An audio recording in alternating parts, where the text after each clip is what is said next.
피로누적 철학자입니다. 오늘은 직장에서 속 썩이는 사람이 있어서 괴로워진 이들에게 도움이 될 내용을 논하려 합니다.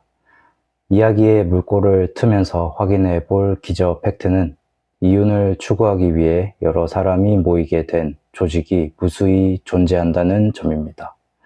때문에 서로 다른 조직들 안의 구성원들은 속한 조직이 다를지라도 각자가 맡게 되는 역할에는 큰 차이가 없게 됩니다.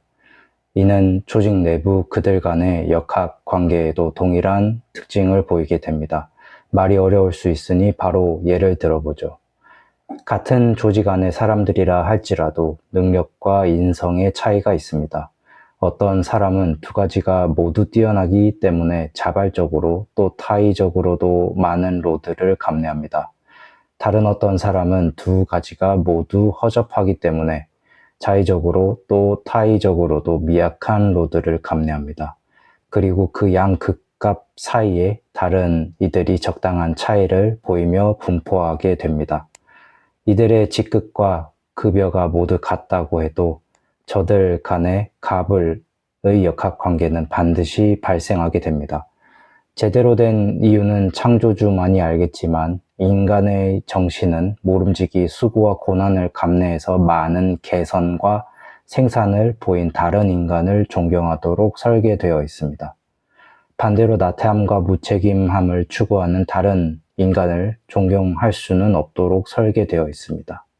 존경이라는 것은 존중과는 다른 개념이죠. 결과적으로 무리 안에서 구성원들 정신과 마음속에는 전자의 캐릭터가 갑의 위상을, 후자의 캐릭터가 을의 위상을 가지게 됩니다.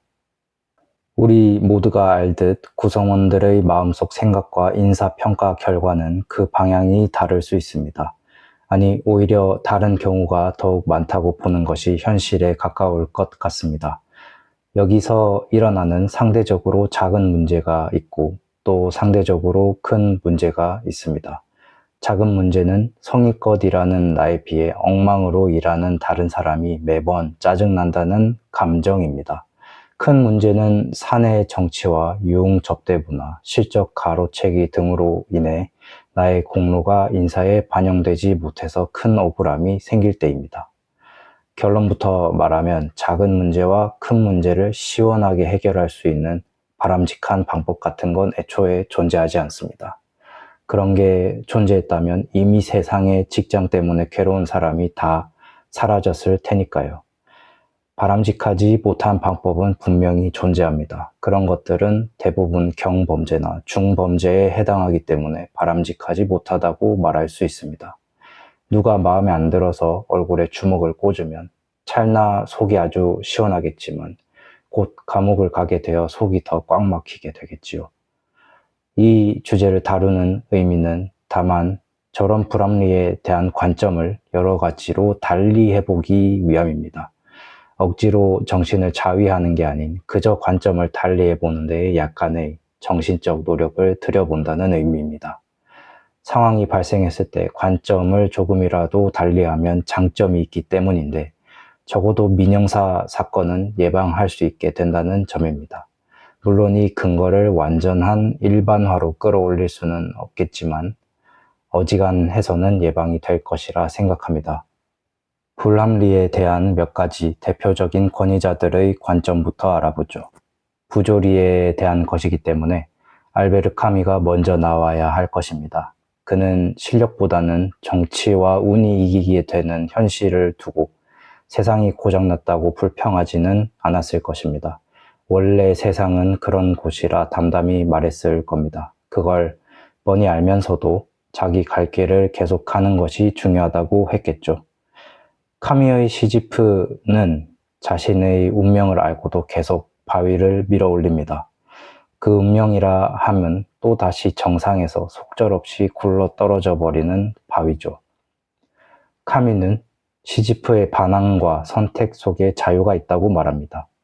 시지프 신화의 마지막 문장은 이렇게 끝납니다. 산정을 향한 투쟁 그 자체가 인간의 마음을 가득 채우기에 충분하다.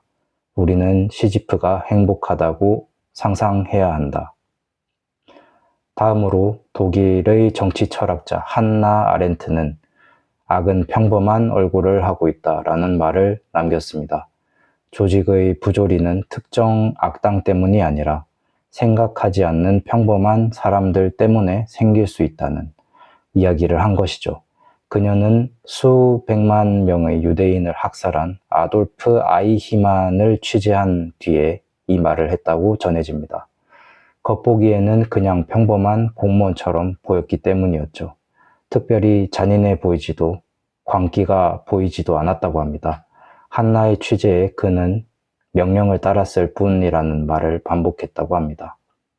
한나 아렌트는 스스로 생각하는 능력이 부재한 사람은 평범한 것이며 사실은 대다수임을 말해주고 있습니다. 결국 돌고 돌아 그런 사람 중 한 사람이 바로 우리 자신들이었을 때도 있었다는 뜻이 됩니다. 자기도 모르게 말이죠.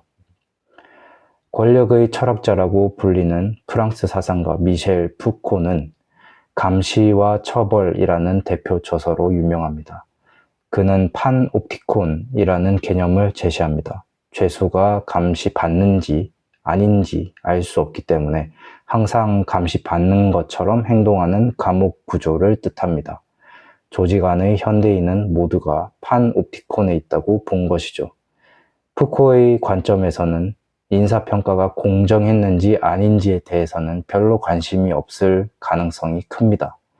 감시를 인지한 구성원들이 처벌을 피하는 게임에서 궁극적인 공정은 어지간해서는 끼어들 자리가 없다고 생각했을 것입니다.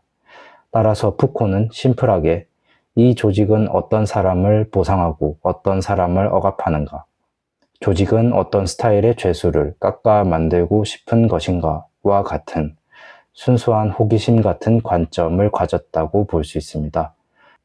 논어로 유명한 공자도 있습니다. 공자의 말에 힘이 실리는 이유는 그가 살던 시대에는 인재 등용에 지금보다 훨씬 더한 부조리가 있었기 때문이고 공자 역시도 그것을 지독하게 겪었던 사람이었기 때문입니다. 공자 사상의 핵심은 군자입니다. 임금 군자의 사람 자인데 임금 같은 사람, 존경받을 만한 인격을 갖춘 사람이라 직역할 수 있습니다. 공자가 말하는 군자의 특징은 배우기를 멈추지 않고 타인의 인정에 많은 신경을 쓰지 않고 옳다고 믿는 일을 꾸준히 하는 사람입니다.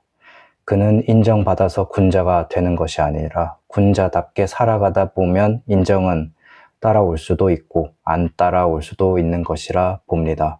즉 군자라는 컨셉 정의 자체가 중증의 상남자 마이웨이임을 알 수 있습니다. 이제 이 정도면 충분히 다양한 관점을 살펴본 것 같습니다. 저는 여러분에게 어떤 철학이 낫고 어떤 철학은 별로라는 말은 하지 않습니다. 그저 정리정돈해서 판 위에 깔아주는 것입니다. 보는 사람이 편하게 볼 수 있도록 돕는 것이죠. 이 중 하나를 정해서 조직 안에서 억울해야 할 때 가슴속에 품어보시길 권해봅니다. 다시 말씀드리지만 그렇게 한다고 해서 크게 달라질 것은 없습니다. 다만 큰 불상사는 피할 확률을 매우 높여줍니다.